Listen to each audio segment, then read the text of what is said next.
The events in this program are inspired by a true story. Names, dates, and details have been changed. Viewer discretion is advised. On this episode of Bizarre Murders, when a crusty spinster is murdered in her home, detectives have little to go on. Until someone starts to take on the victim's personality. You minding my business? And points the cops. Do you believe in the afterlife? Directly at the killer. I know who killed me.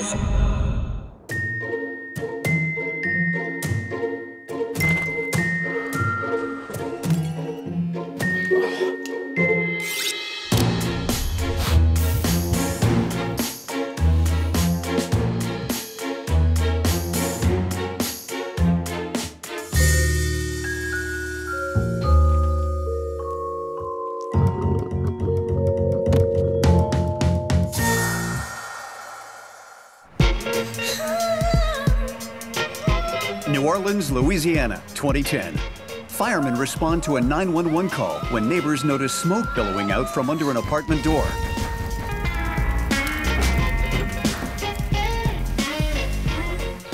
They quickly find the source of the fire, a burning couch. They also make a horrific discovery. The body is identified as 56-year-old Felicia, a nurse at the local retirement home.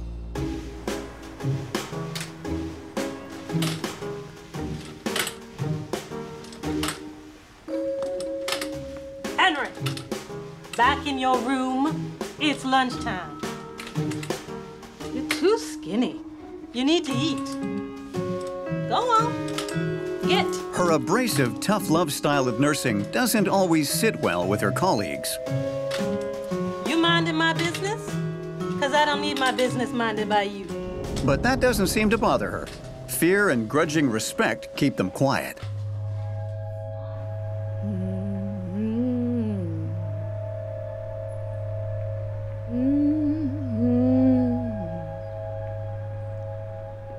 Felicia prefers her own company to that of anyone else's and spends most of her breaks by herself. Felicia's the kind of woman who doesn't suffer fools. She'll always tell it like it is, whether you want to hear it or not, and it isn't always pretty. It may be an efficient way to get the job done, but I'll tell you one thing, it doesn't win you a lot of friends. Detective Alfred does his initial investigation and sees no sign of forced entry. After examining the body, detectives conclude that Felicia was likely sexually assaulted before the killer slit her throat.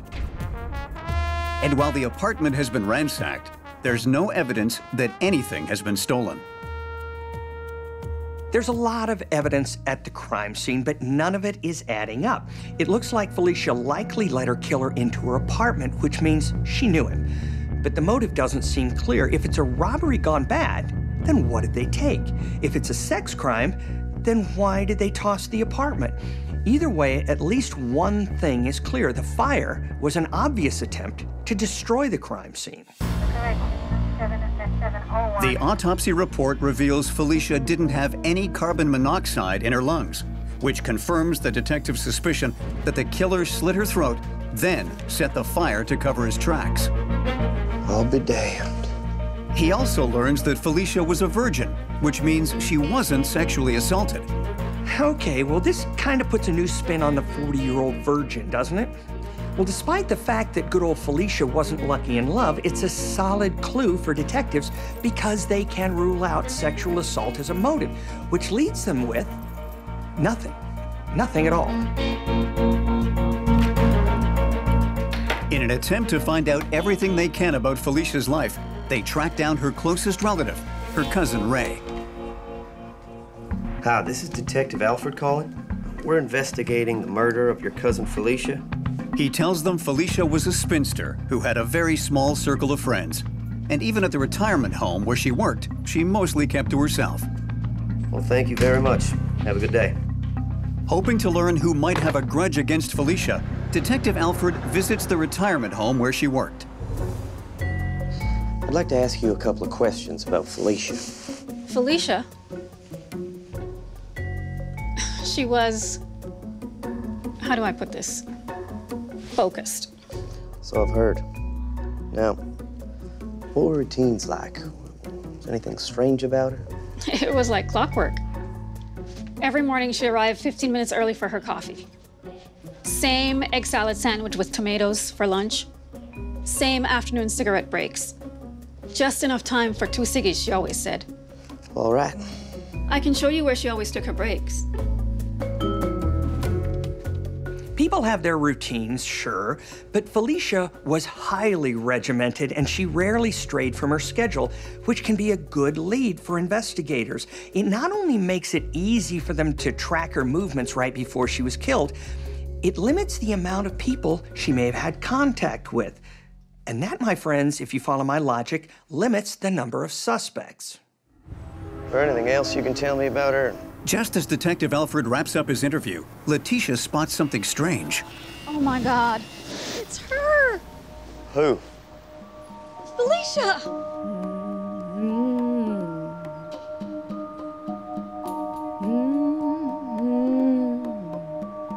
It's exactly 2:15. That's when she would always go on break. And that's her damn song. Her what? The song she always hums. Detective Alfred approaches a woman who looks strangely similar to his murder victim. Excuse me? You minding my business? Because I don't need my business minded by you. Not only is she spouting Felicia's catchphrase, she sounds exactly like her. I'm generally not a big believer in people rising from the dead or any of that mystical stuff. But from this angle, it looks like Detective Alfred may be looking at a dead woman walking. Cheyenne is a nurse who works at the same retirement home as Felicia. And that's where the similarities end. Hey, sugar, how y'all today? Oh, good, thanks. You? If God's in your heart, it's always a good day. Sweetie, I made some pralines for y'all. You better grab some before the next shift comes on. While Felicia is crabby and crusty, Cheyenne is a ray of sunshine. Yum. These are better than the last ones y'all made. I put some extra butter and sugar in there and a little bit of nutmeg and some of my mama's vanilla. She's been happily married for 20 years, enjoys singing in the church choir on Sundays, and doesn't drink anything stronger than sweet tea. And while Cheyenne knows who Felicia is, they work opposite shifts, and their paths rarely cross. Hey, hon, new scrubs? You minding my business? But after Felicia's death, Cheyenne's sunny disposition starts to fade, and her husband notices some strange changes in her appearance. I just thought you'd want something to drink, like perhaps some tea. What you think this is? I was just asking. I ain't got time for this foolishness.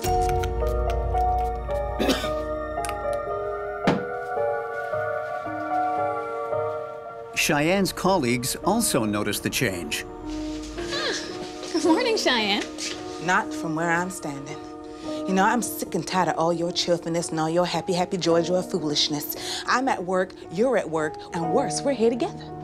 You feeling okay, Cheyenne? You minding my business? Because I don't need my business minded by you. Not only is she starting to look like their murdered colleague Felicia, but she's starting to sound like her too. Are you gonna move, or am I gonna make you move? I'll move. If you're anything like me, you're looking at Cheyenne and thinking, what the heck is going on? Here's a woman who barely knew Felicia, and she's basically taking on her personality now that she's dead. When people are under stress, they can exhibit personality changes. So maybe Cheyenne is in the middle of some kind of breakdown. That, or she's got an even sicker sense of humor than I do. I ain't got no... Despite the fact that Cheyenne has never touched a cigarette in her life, she begins to take regular smoke breaks at the exact time Felicia used to take hers. Are you a man? Are you a man or a boy? Am I your wife or your mama? Make your own dinner for a change, fool. I'm going to the casino after work. Nothing seems to crack Cheyenne's newfound hardened veneer until a friendly janitor crosses her path. I'm so... How y'all doing? Get away from me. Get away from me. So Cheyenne has gone from someone who's sweet as pralines and adored by all to a full-blown badass who isn't afraid of anyone. But she's suddenly terrified of a janitor who offers a friendly hello? This is obviously more than a stress-related issue. I'm no psychologist, but whatever it is, one thing's for sure. Cheyenne's got some serious issues going on. Detective Alfred is frustrated by the lack of progress in the investigation until he receives a surprise visit from a local dentist in town. How do you do, sir? I'm Dan. Boy. I wanted to talk to you about the murder of my wife's coworker, Felicia. Your wife know her well? Well, no, but she seems to be really affected by her death. I think she might have some information. Oh, really? But before I go any further, can I ask you something? Sure can. I know this is gonna sound crazy, but do you believe in the afterlife? Well, my mama was a believer, and my daddy thought it was hooey, so I'm about 50-50. I made a recording of my wife, Cheyenne, last night. My name is Felicia. As crazy as it sounds, I fear she might be possessed with Felicia's spirit. She's basically transformed into a completely different person. And I'm starting to get a little scared. Cheyenne also reveals some surprising information about Felicia's murder. I know who killed me. So Dan here is claiming that Cheyenne is possessed by Felicia's spirit. As an FBI agent, you're trained to be skeptical, but it doesn't take much effort here. A genteel Southern woman being possessed by a dead spinster spirit she never even knew? Okay, tell me another one. 2 weeks after Felicia is murdered in cold blood, a frightened and anxious Cheyenne has taken a leave of absence from work, claiming she's sick. Get away from me. Stop it. Stop, what are you doing?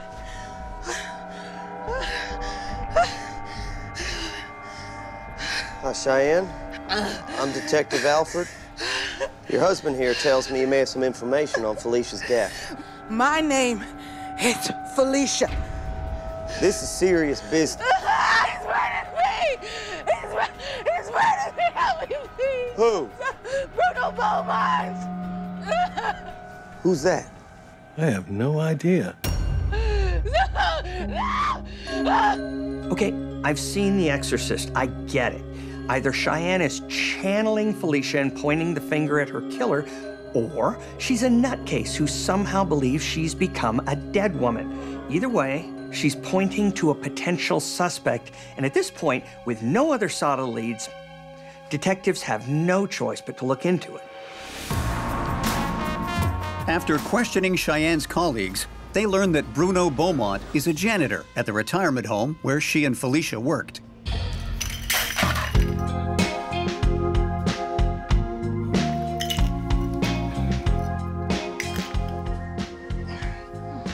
Here you go, Tish. Thanks, Bruno. You're the best. He's known by all his co-workers as a gentle soul who's always ready to lend a helping hand. So it's at the dog track. Ah, amazing. You got to go. You have to go. So I had one dog. Bruno is one of the rare people Felicia tolerated. It was a real long shot. Starting bet was 1,000. And my Greyhound won. This got me $3,000 that day. Oh, haven't been to the races in ages. What? Makes me want to go. You should go. It was too much fun. But as far as anyone knew, they didn't associate outside of work. Hand, please. Can I have a smoke? There'll be no smoking in here, ma'am. I ain't got time for this foolishness. Suspicious of Cheyenne's accusations, Detective Alfred asks her to take a lie detector test. Who killed you, Felicia? Bruno, and he damn slit my throat. In an attempt to catch Cheyenne in a lie, he feeds her false information. How did Bruno break into your apartment? He didn't break in, fool. I let him in. Tripping people up with false details is a pretty good way for cops to figure out if a suspect is giving them the runaround. The problem is, it's not working. In fact, Cheyenne is giving investigators details about the crime that no one would know except Felicia and her killer. And this is getting creepy, even for me. By now, Detective Alford has got to be wondering if Cheyenne really does have a direct line to the other world. Unable to prove Cheyenne is faking it, Detective Alford follows the only lead he has and takes a closer look at Bruno. He does a background check and learns Bruno's been arrested for shoplifting and domestic assault, but the charges never stuck. Bruno, you've been bad. Even if this guy hasn't been convicted of anything, this type of dodgy past is a red flag for investigators. So the next step is figuring out two things. Does the guy have motive and opportunity? Zeroing in on their only suspect, detectives bring Bruno in for questioning. All right. I understand that you've been a custodian at the retirement home for some time now. Yeah. You and Felicia ever see each other outside of work at all? Yeah, I'd see her a few times. I'm a handyman, so I would go over to her house, fix some things. I do a lot of odds and ends for a lot of the single ladies I work. Odds and ends, all right. Well, let's just cut to the chase here. Where were you the night of Felicia's murder? Oh, yeah. Took my girlfriend out that night. Actually took her to the steakhouse, just down the street on Bourbon. Yeah, actually, you know what? Actually, I think I still have the receipt. You still have the receipt? Yeah, I like to keep all my receipts. There you go. Yeah, you could talk to her if you want. She'll tell you. All right. I'll do that. So at this point, detectives have got to figure out who's telling the truth.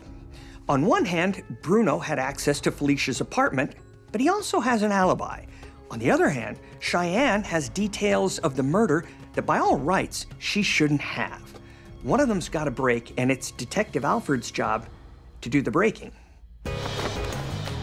Unsure who to believe, Detective Alford visits Cheyenne once more, hoping for a break in the case. You is the daddy, fool. Kid number 6. Oh, Lord, trash. Why your sister don't mind her own business? Everybody's minding everybody's business, but...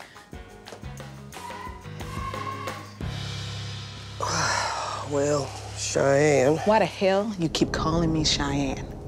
My name is Felicia. All right. Is there anything more you can tell me about that night, Felicia? Well, he stole my watch. That was my watch. That was my mama's watch, her mama before that. And he took it. It was gold with diamonds and red stones at every number. He killed me, and then that snake stole my watch. My cousin Ray can identify it. Cousin Ray. Now, how can I get in touch with this Cousin Ray? You heard telephones? Ray's number is... She proceeds to give the exact phone number and address of Felicia's cousin Ray. So this is starting to get a little spooky. I'm no sissy, but I will admit poltergeists kind of freak me out. And the stuff Cheyenne's spouting seem to be the facts that only Felicia would know. Either this lady is telling the truth, or she's done her homework, and she's an A student. Detectives pay Bruno a visit at home. All right, so let me get this straight. On the night of the incident, y'all went out for a birthday dinner.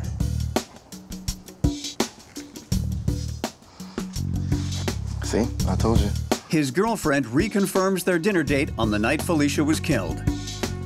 But before Detective Alford leaves, he notices something that turns the case on its head. Where'd you get that? Let me see that. Yeah, I kind of got that for her when we went out, just kind of commemorate the occasion. You know, she likes her jewelry. You know, great night out for dinner. Yeah. That's Felicia's watch. Where'd y'all get it? I bought it at a pawn shop. Got a receipt for that? I threw it away. I thought you always kept them. I thought you were the receipt guy. Okay, so let's recap. Stick with me on this one. Over here, we've got a guy with priors who may have just given his girlfriend a dead woman's watch. And over here, we have a semi-lucid psychic who's spouting details about a murder she had nothing to do with. This is probably where the saying, between a rock and a hard place, was born. Looking to uncover the truth about the violent death of Felicia, Detective Alford asks her cousin Ray to identify Felicia's watch. Ray sends Detective Alford an email that seals the deal. Nice try, Bruno. Nice try. Detective Alford has caught Bruno in a bold-faced lie. So here's where cops go in for the kill. I love this part. This never gets old. Police up the ante and call Bruno down to the station. Thanks for coming down again. Really do appreciate it. Now, before we begin, is there anything you'd like to get off your chest? One last chance? No. How about we get some fingerprints then? I got nothing to do with this, man. Well, then you all got nothing to worry about now, do you?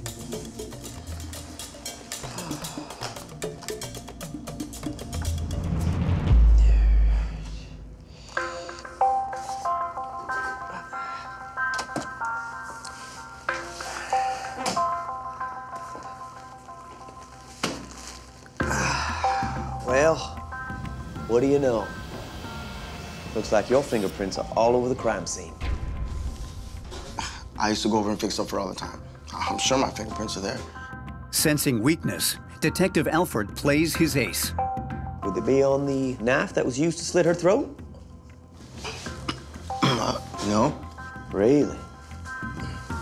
Because I got something here. Tells me different.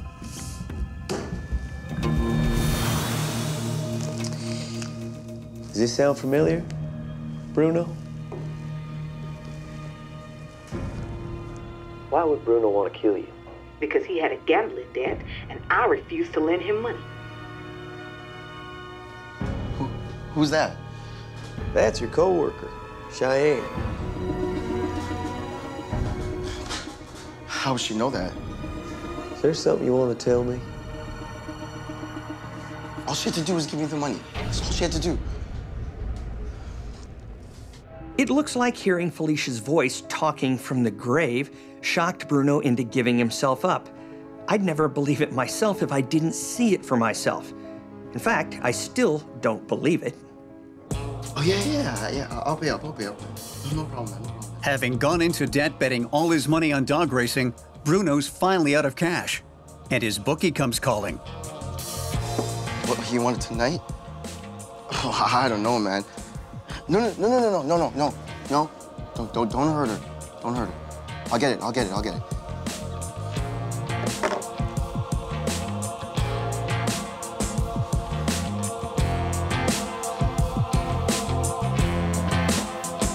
Bruno admits that the night of the murder, he shows up unexpectedly at Felicia's house.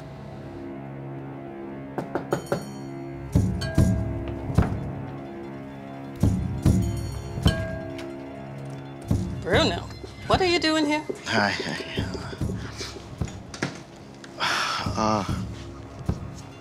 I need a favor.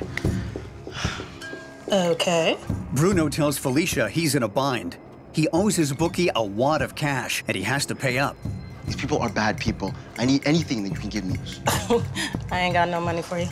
I've seen rolls of cash tucked in every drawer of your house. That's for my retirement. I can't lend you any money. We've been friends. Listen, I need money. You can't give me anything? You can shout at me all you want. You're not getting any money from me. When Bruno's pleading doesn't work, he threatens Felicia. You need to go.